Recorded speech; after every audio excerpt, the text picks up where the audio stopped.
ઝડપેલા 8 આતંકીઓને લઈને તપાસ। એટીએસની ટીમ આતંકીઓને લઈને બનાસકાંઠા પહોંચી। પાલનપુરના ભાગડ ગામમાં તપાસનો ધમધમાટ તેજ। આતંકવાદી સંગઠન જૈશ એ મોહમ્મદ સાથે કનેક્શન। 8માંથી 3 આરોપીઓ પાલનપુરના ભાગડ ગામના રહેવાસી હોવાની જાણકારી છે। ગુજરાત એટીએસે ગુજરાત અને મધ્યપ્રદેશના અલગ અલગ જિલ્લાઓમાં તપાસ કરીને આતંકી પ્રવૃત્તિ સાથે સંકળાયેલા ઇસમોને ઝડપી પાડ્યા હતા। આ પકડાયેલા આરોપીઓ ગુજરાત રાજ્યમાં આતંકવાદી ગતિવિધિઓને અંજામ આપવા માટે પોતાનું સક્રિય નેટવર્ક ઊભું કરવાનું કામ કરી રહ્યા હતા। આ 8 આતંકીઓની સમયસર ધરપકડ થવાથી ગુજરાતમાં મોટો આતંકવાદી હુમલો કે દુર્ઘટના થવાની સંભાવના ટળી ગઈ અને આતંકી ષડયંત્રનો પર્દાફાશ થયો છે। એટીએસ દ્વારા આતંકીઓ કોના સંપર્કમાં હતા તેને લઈને વધુ તપાસ હાથ ધરાઈ છે। ગુજરાત અને મધ્યપ્રદેશથી જૈશ એ મોહમ્મદ સંગઠન સાથે જે ઈસમોનું કનેક્શન હતું તે ઈસમોને ત્યારે જે રિકન્સ્ટ્રક્શન માટે પાલનપુરના ભાગડ ગામમાં લાવવામાં આવ્યો છે। આપ સીધા જ દ્રશ્યો જોઈ શકો છો કે એટીએસની ટીમ તેમજ સ્થાનિક પોલીસ પણ અહીંયા છે અને તેમના ઘરોમાં જઈને લઈ જવામાં આરોપીઓને આવ્યા છે અને ત્યારે રિકન્સ્ટ્રક્શન થઈ રહ્યું છે। મહત્વની વાત તો એ છે કે હજી પણ કેટલાક આરોપીઓ છે તે પોલીસ વેનમાં જ જોવા મળી રહ્યા છે। આતંકવાદી સંગઠન જૈશ એ મોહમ્મદ જેમ સાથે સંકળાયેલ જે 8 ઈસમોની જે અટકાયત કરવામાં આવી હતી, જેમાંથી 3 ઈસમો હતા તે પાલનપુરના ભાગડ ગામના હતા અને તેમને જે છે તે અત્યારે ભાગડ ગામમાં લાવવામાં આવ્યા છે અને ચુસ્ત પોલીસ બંદોબસ્ત વચ્ચે આ જે તમામ જે આરોપીઓ છે તે આરોપીઓને અહીંયા લાવવામાં આવ્યા છે અને તેમનું રિકન્સ્ટ્રક્શન અત્યારે ચાલી રહ્યું છે। કિશોર તુવર, ન્યૂઝ 18 ગુજરાતી, બનાસકાંઠા। જામનગરમાં હિટ એન્ડ રનની ઘટના બની છે। મિની બસે વિદ્યાર્થીને અડફેટે લીધો। 17 વર્ષીય વિદ્યાર્થીનું કરુણ મોત નીપજ્યું। અકસ્માત બાદ બસ ચાલક ફરાર। પવનચક્કી નજીક સ્કૂલે જતા સમયે આ જીવલેણ અકસ્માત સર્જાયો। પૂરપાટ ઝડપે વધુ એક વ્યક્તિનો ભોગ લીધો છે। આ તરુણ જે સ્કૂલે જઈ રહ્યો હતો પોતાની એક્ટિવા પર સવાર હતો, પરંતુ હિટ એન્ડ રનની ઘટના તેની સાથે બની। મિની બસે વિદ્યાર્થીને અડફેટે લીધો। 17 વર્ષીય આ વિદ્યાર્થી જેનું કરુણ મોત નીપજ્યું છે। અકસ્માત બાદ બસ ચાલક ફરાર થઈ ગયો છે। પવનચક્કી નજીક સ્કૂલે જતા સમયે આ અકસ્માતની ઘટના બની, જે આ વિદ્યાર્થી માટે જીવલેણ સાબિત થઈ।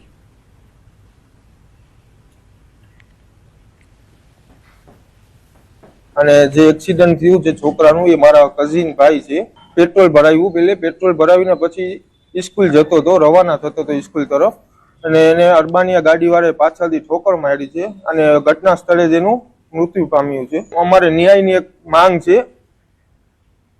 વડોદરા શહેરમાં મકરપુરામાં હુમલો। આમ્રપાલી સોસાયટી નજીક હુમલો થયો છે। રસ્તા પર ઉભેલા યુવક યુવતી પર હુમલાની ઘટના બની છે। હુમલાની ઘટના સીસીટીવીમાં કેદ થઈ। જાહેરમાં હિચકારો હુમલો થતા સવાલ ઉઠ્યા છે। શહેરમાં સામાજિક તત્વો બેફામ બનતા પોલીસે મૌન સેવી લીધું છે।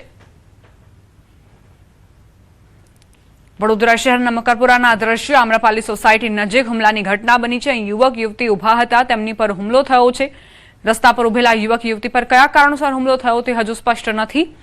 હુમલાની આ ઘટના સીસીટીવી કેમેરામાં કેદ થઈ છે, જે બાદ હવે પોલીસ કડક કાર્યવાહી કરે તેવી અપેક્ષા છે નાગરિકોને।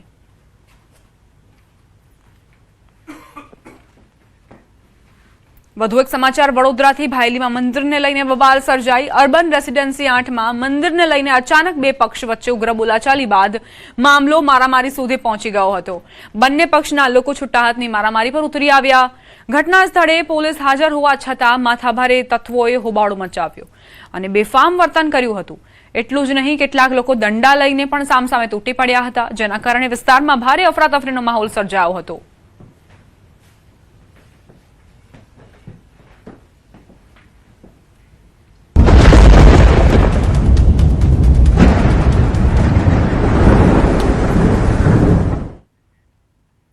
ભાવનગરના રાણી ગામમાં ભારે વરસાદના કારણે ગારિયાધાર વિસ્તારમાં નદીઓ છલકાઈ ગઈ છે।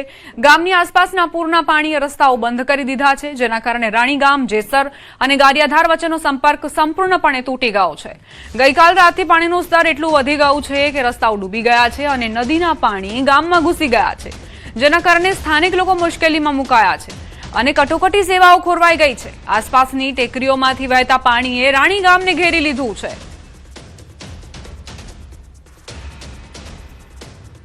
શેત્રુંજી નદીમાંથી પાણી આવતા જ ગામ સંપર્ક વિહોણું બન્યું છે। જ્યાં નજર કરશો ત્યાં તમને પાણી જ પાણી જોવા મળશે। લોકોના ઘરોની અંદર પણ પાણી ભરાયા છે અને તેના કારણે જનજીવન પર ભારે અસરો વર્તાઈ છે। ગારિયાધારથી જેસર જવાનો માર્ગ પણ પ્રભાવિત. રાણી ગામ સંપર્ક વિહોણું બન્યું છે. અવરજવર કરવા માટે કોઈ જ રસ્તો નથી બચ્યો, કેમ કે રોડ રસ્તા પર શેત્રુંજી નદીના પાણી ફરી વળ્યા છે. ખેતરો પણ જળમગ્ન થયા છે, રોડ રસ્તા જળમગ્ન છે, ઘરોની અંદર પણ પાણી ભરાઈ ગયા છે. હવે આ પાણી ઓસરે તેવી લોકો રાહ જોઈ રહ્યા છે. સંવાદદાતા નીતિન જોડાઈ ગયા છે વધુ જાણકારી સાથે. નીતિન, રાણી ગામમાં શું સ્થિતિ?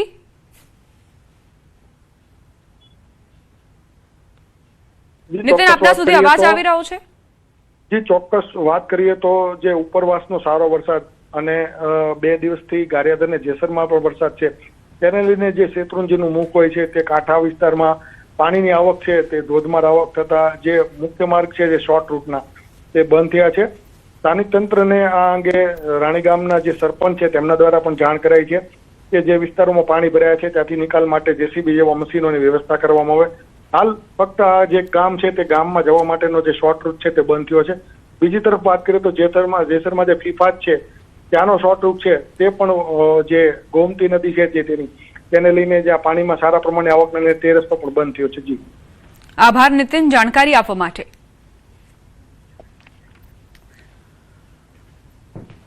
વલસાડ જિલ્લામાં ધોધમાર વરસાદ ખાબક્યો છે. શહેરના અનેક વિસ્તારોમાં પાણી ભરાયા. ચીપવાડ, દાણા બજારમાં ઘૂંટણ સમા પાણી ભરાયા છે.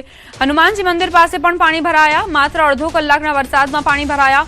શાળા જતા વિદ્યાર્થીઓ અને વાહન ચાલકોને હાલાકી પડી રહી છે. નગરપાલિકાની પ્રી મોન્સૂન કામગીરી સામે પણ સવાલ ઉઠ્યા છે. સિઝનની શરૂઆતમાં જ વલસાડવાસીઓ પરેશાન. રોડ રસ્તા પર પાણી ફરી વળ્યા છે. પાણીનો નિકાલ નથી થઈ રહ્યો. મેઘરાજા વિરામ લે તેમ છતાં પણ આ પાણી ન ઓસરતા વાહન ચાલકો પરેશાન થયા છે. સ્કૂલે આવતા જતા વિદ્યાર્થીઓને પણ પરેશાની થઈ રહી છે. ચીપવાડ, દાણા બજારમાં ઘૂંટણ સમા પાણી ભરાતા લોકોને પારાવાર મુશ્કેલીનો સામનો કરવો પડી રહ્યો છે.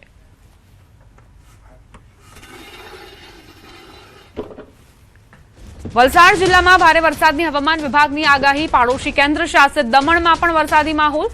વીજળીના કડાકા ભડાકા સાથે દમણમાં વરસાદ વરસી રહ્યો છે. ભારે વરસાદને પગલે દમણનું વહીવટી તંત્ર એલર્ટ. દમણના દરિયામાં ભરતીના સમયે જોવા મળશે ભારે કરંટ. પ્રવાસીઓ સહિત માછીમારોને દરિયાથી દૂર રહેવા તાકીદ કરાઈ. દમણના માછીમારોએ સલામતી ખાતર પોતાની બોટ કિનારે લાંગરી. આગામી દિવસોમાં પણ દમણમાં ભારે વરસાદ પડી શકે છે.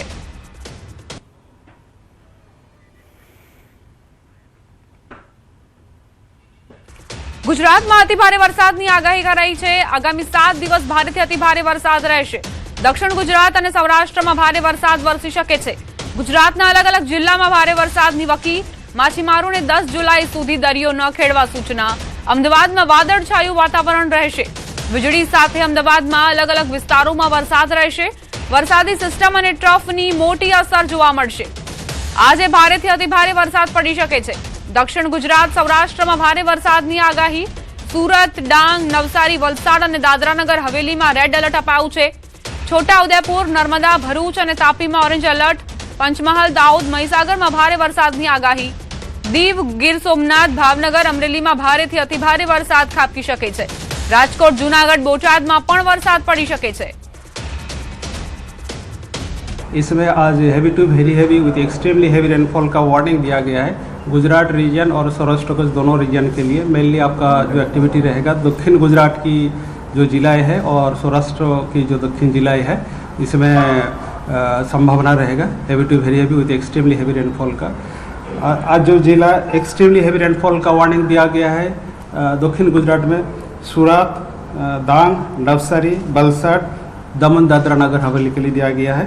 इसमें रेड वार्निंग है. आइसोलेटेड प्लेसेस में एक्सट्रीमली हैवी रेनफॉल होने का संभावना रहेगा. हैवी रेनफॉल का वार्निंग दिया गया है ऑरेंज वार्निंग के साथ छोटाउदेपुर, नर्मदा, बहरूच और तापी. हैवी रेनफॉल का वार्निंग दिया गया है पंचमहल, दाहोद, महासागर और बड़ौदा के लिए. और इसमें नॉर्थ का भी कुछ जिला में आज येलो वार्निंग दिया गया है हैवी रेनफॉल का. अरावली, बनासकांठा, साबरकांठा और महासागर के लिए येलो वार्निंग के साथ आइसोलेटेड प्लेसेस हैवी रेनफॉल का वार्निंग दिया गया है. अगर अमरेली डिस्ट्रिक्ट में है और heavy rainfall very heavy rainfall का वार्निंग दिया गया है गिर सोमनाथ और दीव के लिए का 2 स्थानों में ऑरेंज वार्निंग के साथ. और येलो वार्निंग दिया गया है राजकोट, जूनागढ़ और बोटाड के लिए दिया गया है. और कल के भी स्थिति ऐसे ही स्थिति रहेगा जो heavy to very heavy extremely heavy rainfall mainly southern जो डिस्ट्रिक्ट्स है इसमें रहेगा, सौराष्ट्र कच्छ और गुजरात रीजन की। आज थंडरस्टॉर्म वार्निंग दिया गया है, इसमें लाइटनिंग होने का भी संभावना, बिजली गिरने का चांसेस रहेगा। જમ્મુ કાશ્મીરના કિશ્તવાડ જિલ્લામાં અકવાર હાઇડ્રો પ્રોજેક્ટ નજીક અચાનક વાદળ ફાટવાની ઘટનાના કારણે ફ્લેશ ફ્લડની સ્થિતિ સર્જાઈ। ભારે વરસાદના કારણે ભારે પાણીના પ્રવાહના કારણે વિસ્તારના અનેક માર્ગો પ્રભાવિત થયા અને અનેક વાહનો રસ્તામાં ફસાઈ ગયા। સ્થાનિક પ્રશાસન અને બચાવ દળોએ ઘટના સ્થળે પહોંચી પરિસ્થિતિ પર નજર રાખી છે, તેમજ લોકોને નદી નાળાઓથી દૂર રહેવાની અપીલ કરી છે। હાલ જાનહાનિના કોઈ સત્તાવાર અહેવાલ સામે નથી આવ્યા, પરંતુ રાહત અને બચાવ કામગીરી ચાલુ છે।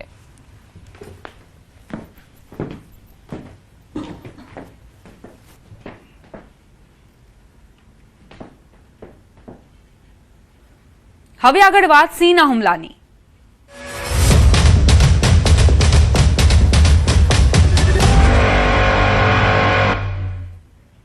અમરેલી બાદ હવે ભાવનગરમાં સિંહ બન્યા નરભક્ષી। ભાવનગરના પાલિતાણામાં સિંહણે યુવાન પર હુમલો કર્યો। ગરાજિયા ગામે સિંહણે માલધારી પર હુમલો કર્યાની ઘટના બની છે। માલધારીના ઘરે સિંહણે આ હુમલો કર્યો। હુમલામાં માલધારીને ઈજા પહોંચતા સારવાર માટે ખસેડાયા। ગરાજિયા ગામની સીમ વિસ્તારમાં હુમલાથી ફફડાટ ફેલાયો છે।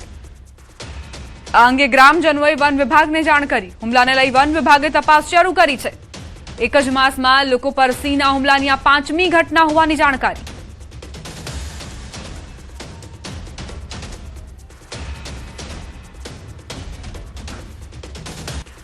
સિંહણના હુમલાને લઈને સૌથી મોટો ખુલાસો। ગરાજિયા ગામે સિંહણે 2 વ્યક્તિ પર હુમલો કર્યાનો દાવો। સિંહણે હુમલો કર્યો તે વ્યક્તિની આપવીતી જાણો। સવારે પશુઓને નિરણ નાખી રહ્યો હતો।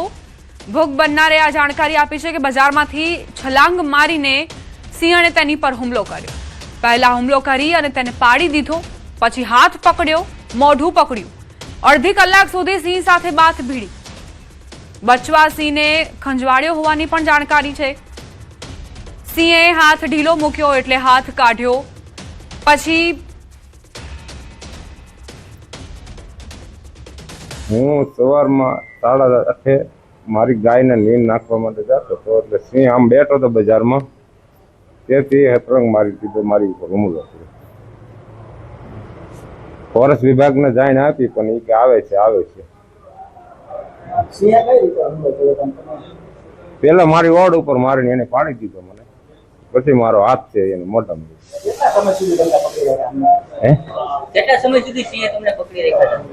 લગભગ અડધી કલાક પકડી રાખી। તમે બચાવ કઈ રીતના કર્યો તમારો? પછી મેં એને આમ ખંજવાળ્યો, બરોબર છે, એટલે એને મારો હાથ ઢીલો મૂક્યો એટલે મેં હાથ કાઢી લીધો। પછી મારી ગાય પાછળ સીધો ન્યા ગયો। પશુઓને બચાવવા માલધારી ઉભા હતા તેવી વાત પરિવારજનોએ કરી છે। ગાયને બચાવતા સિંહે હુમલો કર્યો। વન વિભાગની ટીમ 2 કલાક મોડી આવી હોવાનો આરોપ છે। ઘરે જ સિંહણે આવીને હુમલો કર્યો હોવાની પણ વાત પરિવારજનોએ કરી। વન વિભાગવાળા ધ્યાન ન આપતા હોવાનો દાવો કરાયો। આજની તારીખમાં સવારે વહેલા જનાવર અમારા ગામમાં ગરી ગયું અને સવારમાં અમારા જે બનાવ બન્યો એ અમારા કાકા થાય છે, એ નિર્વા ગાઉને ગયેલા હતા ઘેરે, એને માથે આવીને અટેક કરેલો છે। ફોરેસ્ટ કોઈ ધ્યાન દેતું નથી। ધ્યાન દેતા હોય તો પછી જનાવર ગામમાં કરે જ નહીં ને। વિદ્યાર્થીઓના પડકે સ્કૂલ છે, બાળકો આજની તારીખમાં ભણવા માટે અત્યારે બાળકો એમ કે સ્કૂલે નથી જવું, એટલી રાઈડ છે જનાવરની પર। ફોરેસ્ટ કોઈ ધ્યાન દેતું છે નહીં। મારા કાકા પર સિંહ દ્વારા હુમલો કરવામાં આવ્યો છે। સિંહ સામે હતો, ત્યાંથી સીધો આ ગાના બચાવવા માટે મારા કાકા ઉભા હતા, એની માટે સીધો હુમલો કરવામાં આવ્યો છે। ફોરેસ્ટ ખાતાના 2 માણસો ઉભા હતા પણ કશું કહ્યું નહીં, તે આમ ઉભા રહ્યા અને ફોરેસ્ટને ફોન કરી પણ 2 કલાક મોડી આવી। એ તો ખબર નથી, 2 માણસોને ફોન કર્યો એ આવ્યા હતા પણ ત્યાં ઉભા રહ્યા। હુમલો કર્યો ત્યારે આવ્યા નતા। એ વાગ્યું છે, પાછળ ઓળના ભાગમાં વાગ્યું છે, આ હાથ છે તેને મોઢામાં લઈ લીધો તો હાથમાં વાગ્યું છે। પાલટાણા લઈ જવામાં આવ્યા હતા।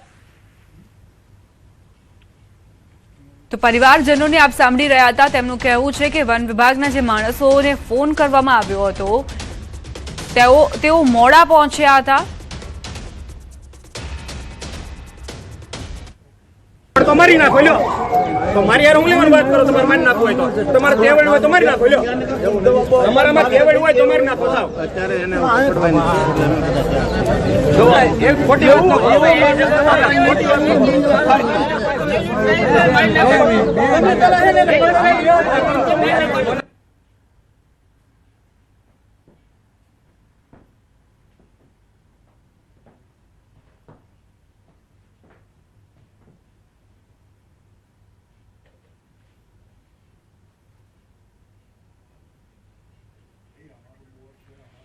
વન વિભાગ અને પરિવારજનોની વાતચીત આપ સાંભળી રહ્યા હતા. બંને વચ્ચે જે ઉગ્ર બોલાચાલી થઈ, શાબ્દિક ટપાટપી થઈ. પરિવારજનો અને ત્યાં હાજર જે સ્થાનિકો હતા તેમની માંગ હતી કે તમે કાર્યવાહી કરો. વારંવાર આ પ્રકારના હુમલા થઈ રહ્યા છે, રહેણાંક વિસ્તારમાં હુમલા થઈ રહ્યા છે, આખરે તમે શું કરી રહ્યા છો? સામે વન વિભાગના જે અધિકારીઓ છે તેમનું કહેવું હતું કે તમારામાં ત્રેવડ હોય તો સીને મારી નાખો. પાલિતાણામાં સિંહણે જે યુવાન પર હુમલો કર્યો તે બાદ સ્થાનિકો વિફર્યા હતા અને વન વિભાગ સામે પોતાનો રોષ પણ પ્રકટ કર્યો હતો. સામે વન વિભાગના જે અધિકારીઓ કર્મચારીઓ આવ્યા હતા તેઓ પણ પોતાની ભૂલ માનવાને લઈને જરા પણ તૈયાર નહોતા.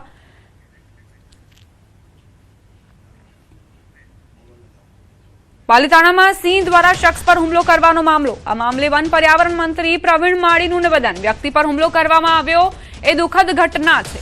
સદનસીબે આ ઘટનામાં કોઈ જાનહાનિ નથી થઈ. વન વિભાગ દ્વારા આવા સિંહોને રેસ્ક્યુ કરી જંગલ વિસ્તારમાં ખસેડવાની કાર્યવાહી હાથ ધરાશે.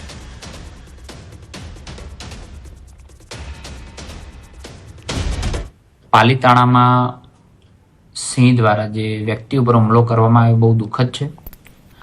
સદનસીબે રેવન્યુ વિસ્તારની અંદર 23 કે એટલા જેટલું સિંહોનું જે ગ્રુપ છે એમાંથી 2-3 સિંહ એવા છે કે જે આ રીતનું ડોમિનેટ કરી રહ્યા છે.